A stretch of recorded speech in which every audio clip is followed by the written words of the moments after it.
Hey, welcome back. This week we're going to be talking with my friend Juan. You may remember him as my Puerto Rican redneck repairman from a previous video. That's right. I'll go ahead and link that video up top there. And we're going to be talking about his Thor Hurricane motor coach. But I'm going to let him go ahead and take the show from here and tell you all about this wonderful RV that he's got. Take it away, Juan. Well, welcome to the tour of my Thor 35M motor coach. It is 35 foot long is what they say, but in the owner's manual it says it's 37 tip to tip, 37 feet long. It's got 1.5 bath. It's got a king size bed. You've seen the interior view already, but let's talk about what's on the outside and some of the upgrades that I've done since I bought it about 6 months ago. Everything you need is in this coach. Is self-contained. You can get in and go zombie apocalypse, you're out of here. A hurricane here in North Florida, we're out of here. We just throw the important paperwork and their dog in there and we're out of here.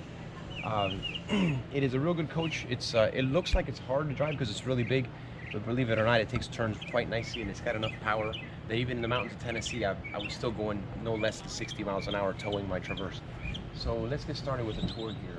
This is obviously the party side because this is where the awning comes out. It's got a full extendable awning that comes out about 10 feet or so. And then you see it's got one slide on this side and a slide on the other. So it's got 2 slides in this particular coach. A lot of windshield screen here. This is what I call the love bug collector. Coming back from Tennessee last weekend, I must have had 5,000 love bugs on that windshield, but you know, it's just a matter of that's the nature of the beast with these big rigs here and the LED lights and everything else. And so it is a Thor motor coach, and my buddy Chris was giving me a hard time because his F-250 is bigger than my Silverado. So I found this F-350 sticker on Amazon, and I bought it just to stick it on there to remind my buddy that this is a Ford vehicle and it's bigger than his 250. But it's actually the 550 equivalent because it's got the longer wheelbase and the dualies. So it's got the same engine as a gas-powered F550, if you can believe that, with a 6.0 10-cylinder engine. Nice. It's a big one. It's a big one. So way to make me feel bad about my truck now. That's all right. That's all right. TV was already here when I bought it. I did change it. It did not come with this particular television. The previous TV did not have digital cable ready, so you can't connect it to a cable. You can pick up antenna, but you can't. So I replaced it. And the TV comes out to suit your needs.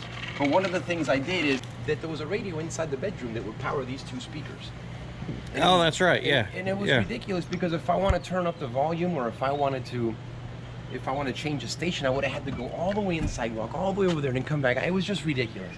So I disconnected those speakers and I fished some tapes through here and I put this speaker over here for this radio. So just a Marine cheap little $90 radio that has a remote control that came with it, and it's plenty big for what I need.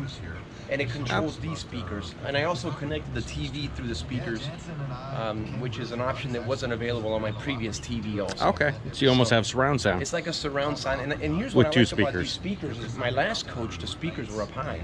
Ah, yeah, So now I'm sitting in my chair and the sound is coming right at my ear level, which allows me to keep the TV lower, but still high enough for us, as opposed to disturbing my neighbor. Right. Leave that to all our drunken friends to disturb the neighbors. Yeah, it's okay if you're drunk in here, but don't disturb all the neighbors. Gotta do some of that. So this is a nice little angle. One of the downfalls, I'll give you the negative of the outside of this, it does not have an outdoor kitchen. My other one had an outdoor kitchen. So how do I combat that? Well, I have this fold-out table that I put here.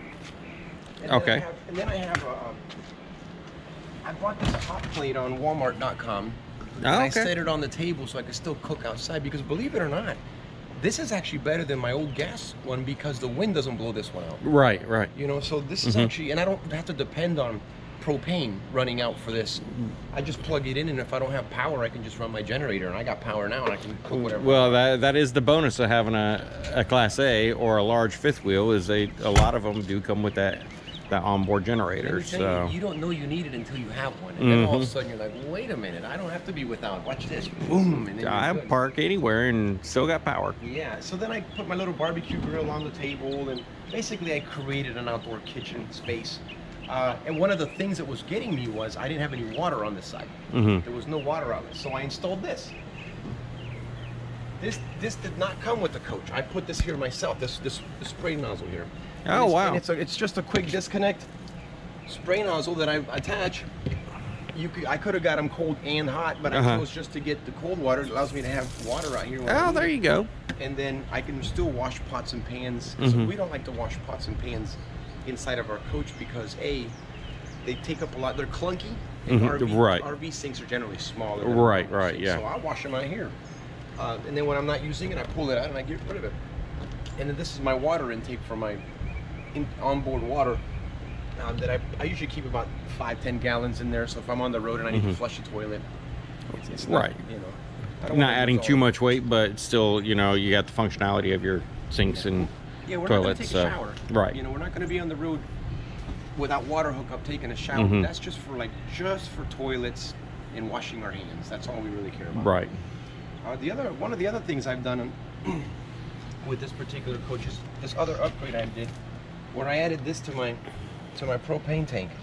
This is an adapter I bought, which allows me to plug in external lines. Okay, so like 2 external lines here for like a fire pit or my barbecue grill.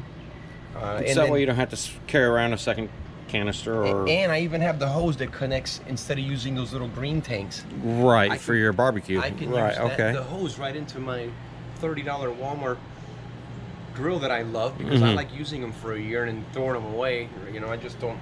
I'm not going to buy a $400 grill and then it's only going to last 2 years, 3 years because you know. So I just buy the cheap $30 one and then use them. But this has been a nice add, and I've had this coach now for 6 months, and I have not used a drop of propane yet. Not even one. This has been turned off since I bought it.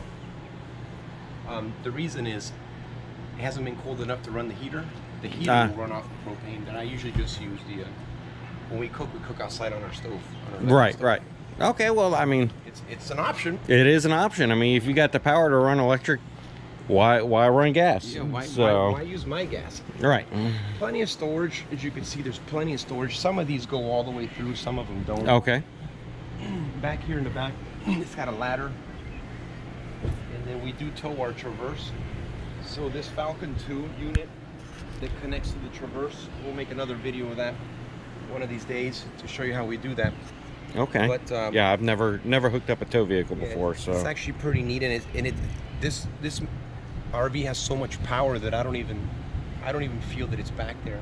Okay. And because it's flat towed, it doesn't require more footprint like a trailer that you have to open wide. This one you have to open wide because the coach requires it. But the Traverse follows almost exactly the same tire tracks. Right. Tracks. So it's really, really cool for that fashion because it's like it's not even there. But I know it's there because my gas mileage drops from 10 miles down to 7, so I know it's there. All right, well, that's one thing to know. Yeah, my checkbook hits it, you know. Now, I see you got a camera up top there. Is that something that came with it, or? Yeah, this particular coach has 3 cameras. One on the rear that's always on. Oh, so that's always on. I have a well, it's on when the ignition is on. So I have it on when I'm driving so I can keep an eye on my Traverse. Okay.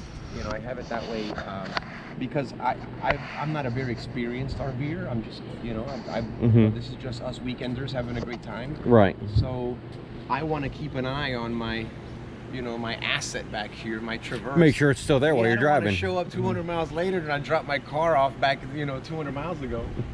So it has that camera, and then it has cameras on the side view mirrors. I'll show you. Oh, okay. So when I turn the turn signal, I get a clear view of the whole side. Your whole blind spot. Blind spot. Right. Okay. It's really, really comforting to have that. Well, that's really cool. And you do have somewhat of a large slide out on this side, I see. Yeah, this one was, if you recall, this was the rocking chairs and the dinette table when you see the inside tour. Right. So it's got two black tanks, 2 gray tanks. Our shower is back here, so the toilet has its own black tank, the shower has its own gray tank, and the sink. And then over here where you see the other hose are the connections. So I just wire them into one. Right. And it works just fine. I don't have to worry about it. Everything works out. Water gets hooked up. I like to put the filter up against the coach. Not everybody does that. Let me explain why. The reason I like it, and I also have a water regulator here. RVs are famous for having incorrect power and incorrect water pressure. So your water pressure could go from 50 to 100 just because it wanted to. right? Right. It's unregulated. Mhm. So I bought this $5 regulator that keeps it around 50 psi. They make another one where you can adjust you can put it on there and it's got a dial where if you want it at 70, like for example, I know that my friend Chris, he likes to have higher pressure, so sometimes he doesn't use it depending on the RV spot. But if I was in that situation, I would get the one with the dial to keep it at 70 or whatever, just so it doesn't pop up to 100. Because if that happens, a line will pop somewhere in the coach, hopefully not inside the coach, and it's just going to dump water until you wake up and see it. Right. So that's why the other reason I put the filter here is because the hose gets wrapped up and junk just builds up in the hose.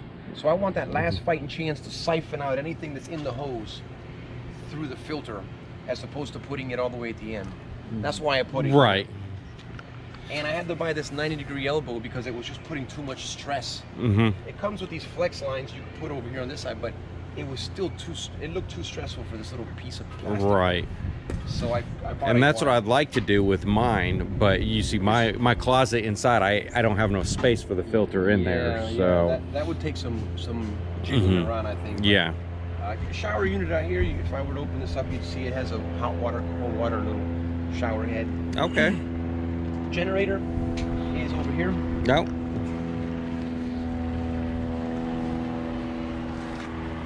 It's the Onan 5500. This thing is surprisingly quiet, and it'll run everything in my coach at the same time, both air conditioners, my electric water heater. This thing is the bad boy of generators, to be honest with you. It holds the whole load. I could probably run my buddy's coach if I manage my power in here. I could probably run my buddy's coach to some degree and allow them to have their air conditioners running as well if I because this thing is just so it's so handy to have it. I've never had one until I got this one, and now I'm just like, I can't believe I never had one before. I don't know how much they cost because it came in the coach, but to me, it's just worth it. They're not cheap. They're not cheap, I'll tell you that much. So I don't have a generator because they're not cheap. Yeah. And I'm not rich. Yeah. So. There you go. The double whammy there. Yes. Let's see here. Something else. I want to show you something in here that this coach has right here. This is a 2,000 watt power inverter, and what it does is it takes the battery power from the coach and it brings it in 12 volts on one side and it spits it out 120 on the other. Okay. And it'll run, it's got two big deep cycle batteries that run it, and it'll run your refrigerator all day long. Because you have the residential in here, correct? Yes, I have the residential. It'll run my TV, it'll run the refrigerator. It's a handy thing to have, because sometimes when you're camping, you could sleep with the windows open, but you still want some light, you know, maybe the radio, maybe you want to catch the weather on the news or something like that, so it's handy to have. We own our own business, so we do a lot of traveling, and we run everywhere you go, you'll notice there's a backpack with a laptop in it, because we own a business, so we have to be connected to our customers at all time, and some of our customers are overseas, so this helps us reach that goal of running our own business from the road. And we've been enjoying it. Like I said, we still have a girl in high school, so we can't be totally disconnected right now, but next year done. Next year. All right. Well, make sure you take me on your trips. No, that would be great. I'll wash your coach or something. That would be great. Yeah. And over here, I was going to ask what you got going on over here, so you got a little... something that I do that I'm not sure too many people do, but I live a little bit of a cautious / paranoid life. First thing I want to tell you, whenever you're RVing and you're going to open this, you should always anticipate there's a bee's nest in here, because so many times, like that lizard just ran out of there. Yeah, that was not perfect example. So, but these surge guards, the one I have is about $400. They make them cheaper, but I got this one because it does several types of protection. It doesn't just do a power surge. There's all kinds. There's like 3 different types of surges. The cheaper ones only control 1. So I went ahead and sprung for them more. But unfortunately, because of that, there are bad people that when you're sleeping, I'm told, I'm glad I've never experienced this, they will disconnect your coach from the surge, stick it in the box, and then run away with your $400 box. The other thing, so it does come with a big lock where you can lock it. So I went the extra step. I got a piece of chain here, steel cord or whatever it is. Cabling. Thank you. There you go. Cabling. And I actually set my extra keys in here for my coach. Because I'm paranoid that I might go out and accidentally lock myself out. Right. Or maybe I'm going to go tubing, or I'm going to go to the beach where I don't want to bring my keys. Right. Well, to buy a door keypad costs about $200 plus. I bought this for $20. Yeah. At Walmart, you know. And I bought this for $10, and I put it all together, and it helps me protect this, and it also gives me peace of mind that if I lose my keys, right, I know that I can still get into my coach. Right. Because in my coach are the keys to my Traverse. So if I can't get in my coach, I can't get in my Traverse. It's like a cascade. Well, and and it's your house as well, for all intents and purposes. If you lose your keys, that you can't move your coach as well. Exactly. You know, so now you're stuck. So I completely agree. And then you're gonna have to pay someone to come out and make you a new key. And I like the idea. And the added benefit of safeguarding this. I mean, it doesn't cost me. It was a one-time $30 investment, and now I don't worry about some honest person. Now, if you take a hacksaw to this, you're gonna get it. But an honest person isn't gonna bring a hacksaw. They're just gonna be tempted by an honest crook, if you will. Right. An honest crook. Or a lazy crook. Or a lazy crook. A lazy crook. I mean, why work hard for mine when somebody else has one somewhere else? Exactly. Let's see here. Oh, here's a view of the camera. Okay. Yeah. Right there. So that is. I really like that. I wish I had that on my truck. It's pretty neat. It's pretty neat. It's heated mirrors too. Here in Florida, we don't use them very often, but they're heated, I guess. Yeah. Tractor trailer tires. I mean, it's a big rig. It is. It is a beautiful rig. I like the color scheme on it. Looks good. I did back it into my house already. The first day I bought it. All right. I did. I backed it into my house. And here on this channel, we give you the good, the bad, and the ugly. I gotta share it. Because everybody does it. It was now, but you know the funny thing is, I did it once, and now I'm so alert, attuned to everything that you won't do it again. I think it's gonna be a long time before I smash. Thank you for joining us. Join us again next time for part 2 as we continue the interior review of this Thor Hurricane motor coach. As always, click that like button and feel free to subscribe to the channel to see more of our videos. Until next time, stay safe and enjoy your travels.